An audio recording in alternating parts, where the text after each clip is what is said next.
এমন কিছু বিষয় আছে যেগুলো আমাদের মধ্যে খুবই কনফিউজিং এবং প্রায় আমাদের কাছে এই ব্যাপারে প্রশ্ন আসে যে হুজুর এটা করলে রোজা ভাঙবে কিনা, এটা করলে রোজা ভাঙবে কিনা। তো এরকম অনেকগুলো বিষয় আছে যেটা প্রায় আমাদেরকে সংশয়ের মধ্যে ফেলে রাখে এবং আমরা অনেকে এই ব্যাপারে কনফিউজড থাকি, কিন্তু আসলে এই সমস্ত জিনিসের কারণে রোজা ভাঙে না। তাহলে কি কি কাজ করলে রোজা ভাঙে না আমরা সেগুলো খুব সংক্ষেপে জেনে নিব। এক নম্বর হচ্ছে, কেউ যদি অনিচ্ছাকৃতভাবে পানাহার করে, রমজানের দিনের বেলায় যদি অনিচ্ছাকৃত অর্থাৎ ভুলে গিয়ে যদি কেউ খায় অথবা জোর করে যদি তাকে কেউ খাইয়ে দেয়, খেতে বাধ্য করে, এই সমস্ত কারণে কিন্তু রোজা ভাঙবে না। লেটস সে আপনি হঠাৎ করে দিনের বেলা এক গ্লাস পানি খেয়ে ফেললেন, খাওয়ার পরে মনে হলো যে আমি তো রোজা। এরকম অনেক সময় হয়, কিন্তু ওযু করতে যেয়ে অনেকে পানি খেয়ে ফেলেন, পরে মনে হয় রোজা, তো এতে আপনার রোজা ভাঙবে না। অথবা আপনি যদি পেট ভর্তি ভাতও খেয়ে ফেলেন, পুরো এক প্লেট ভাতও খেয়ে ফেলেন, খাওয়ার পর যদি মনে হয় ইস আমি তো, এটা তো রমাদান, আমি তো রোজা, তো এই যে ভুল করে আপনি খেয়ে ফেললেন, পান করলেন, এতে কিন্তু আপনার রোজা ভাঙবে না। এর দলিল হচ্ছে সহিহ বুখারীর হাদিস। আল্লাহ রাসূল সাল্লাল্লাহু আলাইহি ওয়াসাল্লাম ইরশাদ করছেন, মান নাসিয়া ওয়া হুয়া সাইম, কেউ রোজা রাখা অবস্থায় যদি ভুলে যায় যে সে রোজা রেখেছে, ফা আকালা আও শারিবা, তারপর সে যদি কিছু খেয়ে ফেলে কিংবা কিছু পান করে ফেলে, ফাল ইউথিম্মা সাওমাহু, সে যেন তার রোজাকে পরিপূর্ণ করে, কারণ রোজা ভাঙেনি, তো ভুল করে খেয়েছে। ফা ইন্নামা আতআমাহুল্লাহু ওয়া সাকাহু, কারণ আল্লাহই তাকে খাইয়েছে, আল্লাহই তাকে পান করিয়েছে। এজন্য সম্মানিত দিনী ভাই এবং বোনেরা, আমাদের অনেকের এই মিস্টেকটা হয়। রমজানের দিনের বেলায় ভুল করে যদি আপনি পানি খেয়ে ফেলেন বা কিছু খেয়ে ফেলেন, আপনার রোজা ভেঙেছে বলে আপনি ভুল করবেন না, মনে করে ভুল করবেন না, আপনার রোজা ভাঙেনি, your siyam is still okay. So আপনি রোজা কন্টিনিউ করবেন, কারণ আল্লাহই আপনাকে খাইয়েছে, আল্লাহই আপনাকে পান করিয়েছে। ভুলের কারণে আপনার রোজা ভেঙে যাবে না।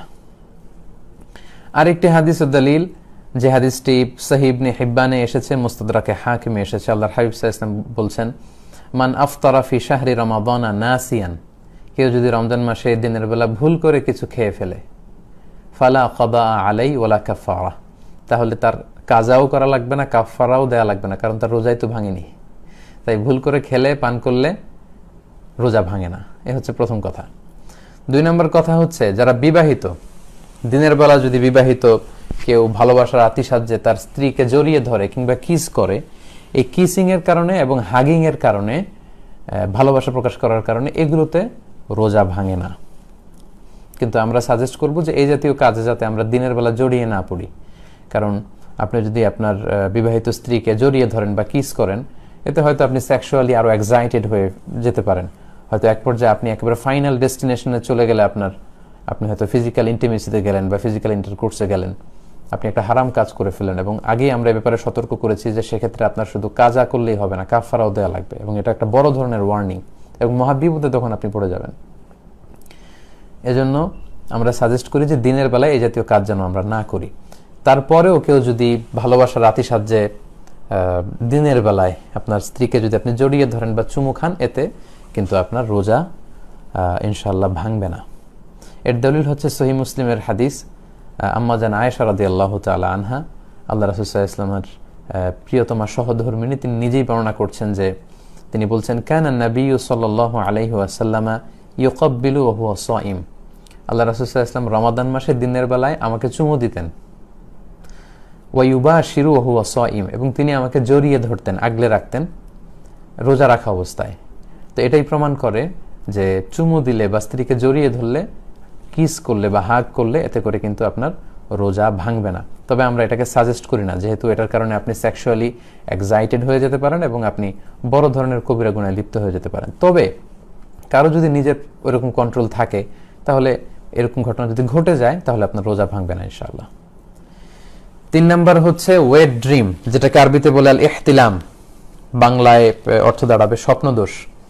অর্থাৎ রমাদানের দিনের বেলা আপনি ঘুমিয়ে আছেন, এমন কিছু হয়তো স্বপ্নে দেখেছেন যেটার কারণে আপনার উত্তেজনা চলে এসেছে এবং সিমেন আউট হয়েছে, দেহ থেকে বীর্যপাত হয়েছে। তো এটার কারণে কিন্তু আপনার রোজা ভাঙবে না, কারণ আপনি ঘুমিয়েছিলেন। আমরা শুরুতেই শুনেছি যে রুফি আল কালামু আন সালাসা আনিন নাইমি হাত্তা ইয়াস্তাইকিযা, ঘুমন্ত ব্যক্তির উপর থেকে শরীয়তের বিধানকে রহিত করা হয়েছে যতক্ষণ না সে জাগ্রত হয়। তো ঘুম অবস্থায় তো আপনি ইচ্ছাকৃত এটা করেননি, ফলে এই যে আপনার সিমেন আউট হলো, এতে করে আপনার রোজা ইনশাল্লাহ ভাঙবে না। জাস্ট আপনার জন্য গোসল ফরজ হয়েছে। আমরা জানি যে সিমেন আউট হলে, দেহ থেকে বীর্যপাত হলে গোসল ফরজ হয়। আপনি ঘুম থেকে উঠেই তাড়াতাড়ি গোসল করে নেবেন, এতে আপনার রোজা ভাঙবে না ইনশাল্লাহ। স্বপ্নদোষের কারণে রমাদানের দিনের বেলা স্বপ্নদোষ হলে যেটাকে ওয়েট ড্রিম বলে, এতে আপনার রোজা ভাঙবে না। 4 নাম্বার হচ্ছে ব্লাড টেস্ট। অনেকে জিজ্ঞেস করে যে হুজুর রমাদানে রোজা রেখে ব্লাড টেস্ট করা যাবে কিনা। কি মনে হয় আপনাদের, ব্লাড টেস্ট করা যাবে? হ্যাঁ, ঠিকই বলেছেন, ব্লাড টেস্ট করা যাবে। ব্লাড টেস্ট করলে রোজা ভাঙবে না ইনশাআল্লাহ, যেহেতু এটা খুব অল্প পরিমাণের রক্ত নেওয়া হয়, সামান্য কিছু রক্ত নিয়ে সাধারণত এই মেডিকেল টেস্টগুলো করা হয়। এতে রোজাদারের দেহে কোনো প্রভাবও পড়ে না, কোনো দুর্বলতাও আসে না, ফলে আপনার রোজা ভাঙবে না ইনশাআল্লাহ। 5 নাম্বার হচ্ছে অনিচ্ছাকৃত যদি কেউ বমি করে তাহলে রোজা ভাঙবে না। কি কি কাজ করলে রোজা ভেঙে যায়? সেক্ষেত্রে আমরা বলেছিলাম যে ইচ্ছা করে রোজা অবস্থায় যদি কেউ বমি করে তাহলে তার রোজা ভেঙে যায়। তাহলে ওই হাদিস থেকে আমরা বুঝতে পারছি যে অনিচ্ছাকৃত যদি কারো বমি আসে, এবং ওই হাদিসটা আমরা উল্লেখ করেছি যে অনিচ্ছাকৃত যদি কেউ ভমিটিং করে ফেলে তাহলে কিন্তু ওই ভমিটিংয়ের কারণে তার রোজা ভাঙবে না ইনশাআল্লাহ। 6 নম্বরে হচ্ছে নোজ ব্লিডিং, নাক দিয়ে অনেক সময় রক্ত পড়ে অনেকের, এতে রোজা ভাঙবে কিনা? না, এতে যেহেতু অল্প রক্ত, এটা কোনো প্রভাব ফেলে না দেহে, এতে করে ইনশাআল্লাহ রোজা ভাঙবে না। রমজান মাসে অনেকের দাঁত ফেলা লাগতে পারে, রিমুভিং টুথ ডিউরিং রামাদান। তো যদি কারো দাঁত পড়ে যায় বা দাঁত ফেলতে হয়, দাঁত ফেলার কারণে যে সামান্য ব্লিডিং হয়, এতে ইনশাআল্লাহ আপনার রোজা ভাঙবে না। 8 নম্বর হচ্ছে ইনজেকশন। অনেকে এই প্রশ্নটা আমাদের করে থাকেন যে রমাদান মাসে ইনজেকশন পুশ করা যায় কিনা। জি, এটার উত্তর হচ্ছে রমাদানে আপনি ইনজেকশন পুশ করতে পারবেন যদি সেই ইনজেকশনটা সিম্পল পেইন কিলার ইনজেকশন হয়, ব্যথানাশক ইনজেকশন অথবা অ্যান্টিবায়োটিক ইনজেকশন হয়। এই জাতীয় কোনো মেডিকেশন বা ভ্যাকসিন জাতীয় ইনজেকশন হলে সেটা আপনার রোজা ভাঙবে না ইনশাআল্লাহ। কিন্তু ওই ইনজেকশন যদি স্বাভাবিক ইনজেকশন না হয়ে কোনো এনার্জেটিক ইনজেকশন হয়, যেটার মধ্যে ফুড সাপ্লিমেন্টারি আছে, অথবা যেটার মধ্যে নিউট্রিশিয়াস, যেটা নিউট্রিশন ভ্যালু আছে, পুষ্টিগুণ সম্পন্ন ইনজেকশন। এখন এমনও অনেক ফুড সাপ্লিমেন্টারি ভ্যাকসিন বা ইনজেকশন আবিষ্কার হয়েছে যেটা আপনার দেহে পুশ করলে 3 দিন 4 দিন আপনার ক্ষুধা লাগবে না, পুষ্টি শূন্যতায় ভুগবেন না। এটা এত এনার্জেটিক ইনজেকশন। এই জাতীয় ইনজেকশন দিলে কিন্তু আপনার রোজা ভেঙে যাবে, কারণ তখন আপনি ইনডাইরেক্টলি সেই আল আকল ওয়া শুরব, আমরা শুরুতে যেটা বলেছি, খাওয়া এবং পান করা অর্থাৎ পানাহার, সেটাই আপনি করছেন। আপনি সরাসরি হয়তো মুখ দিয়ে খাদ্যনালী দিয়ে আপনার পাকস্থলী বা স্টোমাকে খাবার পাঠাচ্ছেন না, কিন্তু ইনডাইরেক্টলি এনার্জেটিক বা ফুড সাপ্লিমেন্টারি কিংবা নিউট্রিশন ভ্যালু আছে এরকম ইনজেকশন পুশ করে কিন্তু এই খাবার বা পানীয়ের কাজই আপনারা করছেন। তো এই জাতীয় ইনজেকশন হলে রোজা ভেঙে যাবে। কিন্তু এমনি সিম্পলি কোনো ভ্যাকসিন, পেইন কিলার ইনজেকশন, এই জাতীয় সাধারণ ইনজেকশন ইনশাল্লাহ রোজা ভাঙবে না। 9 নম্বর হচ্ছে আমাদের ডেইলি লাইফে কিছু কমন বিষয় আছে যেগুলো আমরা বাসায় বা বাসা বাড়িতে ঘরে ইউজ করি, এগুলোর ব্যাপারে আমরা প্রায় প্রশ্ন শুনি যে এগুলোতে রোজা ভাঙবে কিনা। এর মধ্যে একটা হচ্ছে টুথপেস্ট দিয়ে ব্রাশ করা যাবে কিনা, এবং যদি ব্রাশ কেউ করে তাহলে রোজা ভাঙবে কিনা। এর উত্তর হচ্ছে কেউ যদি টুথপেস্ট দিয়ে রমাদানে দিনের বেলায় ব্রাশ করে তাহলে তার রোজা ভাঙবে না, তবে এটা মাকরু হবে। এই কারণ এটা খুব ঝাঁঝালো, এটার মধ্যে এক ধরনের স্বাদ থাকে, এবং দিনের বেলা কেন আপনি এটা করবেন? আপনি মেসওয়াক করবেন। আল্লাহ রাসূল সাল্লাল্লাহু আলাইহি ওয়াসাল্লামের সুন্নাহ হচ্ছে মেসওয়াক করা, দাঁতের সুরক্ষা দেয়, দাঁতকে মজবুত করে, দাঁতকে সুন্দর রাখে, দাঁতকে পরিচ্ছন্ন রাখে। এবং আল্লাহ রাসূল সাল্লাল্লাহু আলাইহি ওয়াসাল্লাম নি'মা সিওয়াকিয়া জাইতুনের ডাল দিয়ে আল্লাহ রাসূল সাল্লাল্লাহু আলাইহি ওয়াসাল্লাম মেসওয়াক করতেন। তাই আমরা সাজেস্ট করব দিনের বেলা আপনি মেসওয়াক করবেন।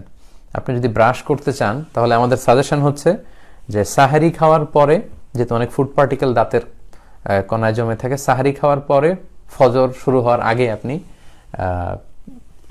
টুথপেস্ট দিয়ে ব্রাশ করে ফেলেন, সারাদিনের জন্য আপনি ফ্রেশ, আর প্রত্যেক নামাজের আগে আপনি মেসওয়াক করুন। কিন্তু কেউ যদি দিনের বেলা কোনো কারণে টুথপেস্ট দিয়ে ব্রাশ করে ফেলে, এ কারণে তার রোজা ভাঙবে না ইনশাআল্লাহ। তারপর মাউথ ওয়াশ আমরা মাঝে মাঝে ইউজ করি। অনেক সময় বিভিন্ন মিটিংয়ে অনেকে থাকে, কাছাকাছি বসে ঘন্টার পর ঘন্টা কথা বলতে হয়। এই জাতীয় সোশ্যাল এঙ্গেজমেন্টের সময় অনেকে ওই মিটিংগুলোতে যাওয়ার আগে মাউথ ওয়াশ দিয়ে কুলি করে আসে। তো কেউ যদি মাউথ ওয়াশ দিয়ে কুলি করে তার রোজা ভাঙবে কিনা? না, এতে তার রোজা ভাঙবে না। এক্ষেত্রেও তার রোজা মাকরু হবে, যেহেতু এটার একটা স্বাদ আছে, এবং এটা সে না নিলেও পারতো। সে যদি মিসওয়াক করতো তাহলেও কিন্তু তার মুখের পরিচ্ছন্নতাটা অর্জিত হতো। এজন্য আমরা রমাদানের দিনের বেলায় টুথপেস্ট এবং মাউথ ওয়াশ এগুলো ব্যবহার করার ক্ষেত্রে উৎসাহিত করি না, অনুৎসাহিত করি। আমরা সবসময় মেসওয়াকের কথা বলি। তবে কেউ যদি এটা করে তাহলে কিন্তু তার রোজা ভাঙবে না। অনেকে মনে করে থাকেন যে ওয়ালা খলুফু ফামি সাইমি আতিয়াবু ইনদাল্লাহি মিন রিহিল মিস্ক, একটা হাদিসে এসেছে যে রোজাদারের মুখের দুর্গন্ধ এটা আল্লাহর কাছে মেস্কের যে পারফিউম সেটার চেয়ে বেশি দামি আল্লাহ তাআলার কাছে, সুবহানাল্লাহি বিহামদি। সো এই দুর্গন্ধ আল্লাহর কাছে দামি বলে আপনি সারাদিন দাঁত না মেজে মেসওয়াক না করে দুর্গন্ধ মুখ করে রাখবেন, বিষয়টি কিন্তু এমন নয়। এটা বলা হয়েছে ফামিস সাইম, রোজাদারের মুখের গন্ধ, যেটা সারাদিন ফাস্টিং এর কারণে তার পাকস্থলী থেকে একটা ব্যাড স্মেল বা ব্যাড ওডর আসে, স্বাভাবিক যে গন্ধটা, সেটা হচ্ছে আপনি সবসময় মেসওয়াক করার পরেও সারাদিন ফাস্টিং এর কারণে এক ধরনের গন্ধ আসবে সেটা। তাই বলে আপনি দাঁত পরিষ্কার না করে নিজেকে অপরিচ্ছন্ন রেখে কিন্তু অন্য কাউকে কষ্ট দিতে পারবেন না। তাহলে টুথপেস্ট এবং মাউথওয়াশ ইউজ করলে রোজা ভাঙে না, কিন্তু এটাকে আমরা অনুৎসাহিত করি। এবং টুথপেস্ট দিয়ে ব্রাশ করতে চাইলে বেটার আপনি সাহরি খাওয়ার পরে, ফজর শুরু হওয়ার আগেই আপনি এটা শেষ করে ফেলবেন। আমরা দিনের বেলা মেসওয়াকের ব্যাপারে সবসময় উৎসাহিত করে থাকি। মেসওয়াক এটা দাঁতের জন্য ভালো এবং এটা আল্লাহ রাসূল সাল্লাল্লাহু আলাইহি ওয়াসাল্লামের সুন্নাহ, ডিরেক্টলি সুন্নাহ। সো সেটা করবেন ইনশাআল্লাহ। এরপর অনেকে প্রশ্ন করে থাকেন আতর দেয়া যাবে কিনা, পারফিউম দেয়া যাবে কিনা। হ্যাঁ, রমাদানের রোজা রেখে আতর ব্যবহার করা যায়, পারফিউম ব্যবহার করা যায়। আল্লাহর হাবিব সাল্লাল্লাহু আলাইহি ওয়াসাল্লাম রমাদানেও তিনি আতর ব্যবহার করতেন, এতে আপনার রোজা ভাঙবে না। এরপর চোখের ড্রপ, চোখের সমস্যার কারণে আমাদের অনেকের চোখের ড্রপ ইউজ করা লাগে, এতে রোজা ভাঙবে কিনা? না, এতে রোজা ভাঙবে না। সুরমা দিলে রোজা ভাঙবে না। মেয়েরা যদি চোখের সৌন্দর্যের জন্য আইলাইনার ইউজ করে, এগুলোতে রোজা ভাঙে না। কারণ হাদিস আমরা দেখেছি যে রমাদানে সাহাবারা চোখে সুরমা দিয়েছেন, আল্লাহ রাসূল সাল্লাল্লাহু আলাইহি ওয়াসাল্লাম সুরমা দিয়েছেন, এবং এটা কোনো খাবার জাতীয় কিছু না যেটা পেটে পচবে। সো আই ড্রপ দেয়া যাবে, এতে রোজা ভাঙে না। সুরমা দেয়া যাবে, এতে রোজা ভাঙে না। আইলাইনার এগুলো ইউজ করা যাবে, রোজা ভাঙে না।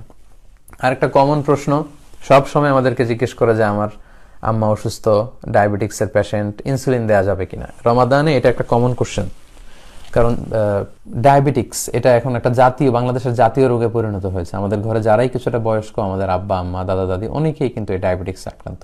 তো ডায়াবেটিক পেশেন্টের জন্য কিন্তু এই ইনসুলিনটা ব্যবহার করতে হয়। এই ইনসুলিন ব্যবহার করলে রোজা ভাঙে না, কারণ এটা কোনো ধরনের খাবার জাতীয় জিনিসও না, এটা পাকস্থলীতেও পৌঁছে না, এটা চামড়ার মধ্যে দেয়া হয়, গোশতের ভেতরে এটা ঢুকে, ফলে ইনসুলিন দিলে রোজা ভাঙবে না ইনশাআল্লাহ। অনেক সময় যারা রান্না করেন, এই ব্যাপারটা যারা রান্না করেন, যারা শেফ, রেস্টুরেন্টের শেফ, বাবুর্চি, তাদের ক্ষেত্রে প্রযোজ্য।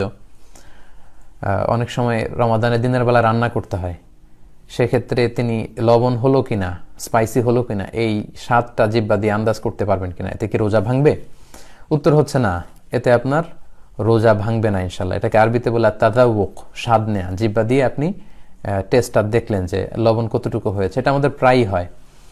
হয়তো বাসায় আপনি 20-25 জনকে ইফতারের জন্য দাওয়াত করলেন এবং তারা এসে খাবে, ওই খাবারটাতে যদি খুব বেশি লবণ হয়ে যায় তাহলে মেহমানদের কষ্ট হবে। এজন্য জিহ্বার একেবারে সামনের অংশ দিয়ে জাস্ট লবণটা ঠিক আছে কিনা বা স্পাইসিটা ঠিক আছে কিনা এটা আপনি দেখে সাথে সাথে কুলি করে ফেলবেন, এতে আপনার রোজা ভাঙবে না।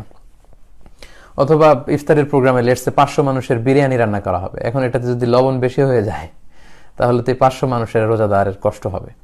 এজন্য যিনি শেফ আছেন, কুক আছেন, বাবুর্চি, তিনি লবণটা দেখার জন্য জিহ্বার একেবারে সামনের অংশ দিয়ে একটু টেস্ট করতে পারবেন, দেখবেন, এবং দেখেই আন্দাজ করেই সাথে সাথে কুলি করে ফেলবেন যাতে ভিতরে কিছু চলে না যায়। এই যে আপনি ট্রাই করলেন, টেস্ট করলেন লবণটা, এই তাযাউক যেটাকে বলে আরবিতে, এই তাযাউকের কারণে কিন্তু আপনার রোজা ভাঙে না। কারণ আল্লাহ রাসূল সাল্লাল্লাহু আলাইহি ওয়াসাল্লাম তিনি রমাদানে দিনের বেলায় মেসওয়াক করতেন কাঁচা জাইতুনের ডাল দিয়ে। তো যারা জাইতুনের কাঁচা ডাল দিয়ে মেসওয়াক করেন তারা দেখবেন যে এটার মধ্যে একটা লবণাক্ত স্বাদ আছে, একটা ঝাঁজ আছে। তো এই ঝাঁজ কিন্তু মেসওয়াক করতে গেলে জিহ্বায় লাগে, এতে আমাদের রোজা ভাঙে না। পাশাপাশি আমাদের বাংলাদেশে অনেক জায়গায় দেখবেন যে কিছু কিছু টিউবওয়েলের পানি খুব লবণাক্ত বা একটু মিষ্টি মিষ্টি। তো এই সমস্ত লবণাক্ত পানি দিয়ে কিন্তু অজু করা যায়। তো অজু করার জন্য যখন আপনি কুলি করলেন, ওই কুলি করাতে কিন্তু লবণাক্ত পানির স্বাদ আপনার জিহ্বায় লাগে, কিন্তু ওই জিহ্বায় লাগার কারণে কিন্তু আমাদের রোজা ভাঙে না। তো সে কারণেই যদি খাবারের লবণ ঠিক আছে কিনা এটা দেখার জন্য জিহ্বার সামনের অংশ দিয়ে যদি আপনি জাস্ট সিম্পলি একটু ট্রাই করেন, দেখেন, সাথে সাথে কুলি করে ফেলেন, এতে রোজা ভাঙবে না ইনশাআল্লাহ।